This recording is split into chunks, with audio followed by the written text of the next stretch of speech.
అమెరికాను సైతం భయంతో వణికిలా చేశాడు హ్యాపీ హ్యాకర్. ఇతన్ని హ్యాపీ హ్యాకర్ అని పిలవడానికి ఒక కారణం ఉంది. అదేంటో వీడియో చివరిలో మీకే తెలుస్తుంది. అయితే పేదవారికి అండగా నిలిచిన ఇతన్ని అరెస్ట్ చేశారు. న్యాయస్థానం సైతం పేదవారికి సహాయం చేసినందుకు 15 ఏళ్లు జైలు శిక్ష విధించింది. అదేంటి, మంచి చేస్తే అరెస్ట్ చేస్తారా అంటే చేశారు. మరి సాధారణంగా హ్యాకర్ అంటే ఏం చేస్తాడు? కంప్యూటర్ వైరస్ ద్వారా ఎవరి బ్యాంక్ అకౌంట్లో ఎంత డబ్బు ఉందో చూసి కాజేస్తుంటారు.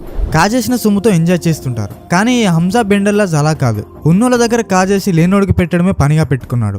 సేమ్ కిక్ సినిమాలో రవితేజలా. ఆ సినిమాలో రవితేజ రాజకీయ నాయకుల దగ్గర నుంచి డబ్బును కాజేసి క్యాన్సర్ వచ్చిన పిల్లలకు ట్రీట్మెంట్ చేయిస్తుంటాడు. అలానే హంజా బెండర్లాజ్ కూడా అంతే. ప్రభుత్వ బ్యాంకుల్లో డబ్బును కాజేసి ట్రస్ట్లకు విరాళంగా అందించాడు. తన అపారమైన తెలివితేటలతో అమెరికా లాంటి అగ్రదేశాలను వణికించాడు. ఆఫ్రికన్ కంట్రీస్ లో అల్జీరియాకు చెందిన హంజా బెండెల్లాస్ కంప్యూటర్ సైన్స్ చేశాడు. 5 భాషల్లో అలవోకగా మాట్లాడతాడు.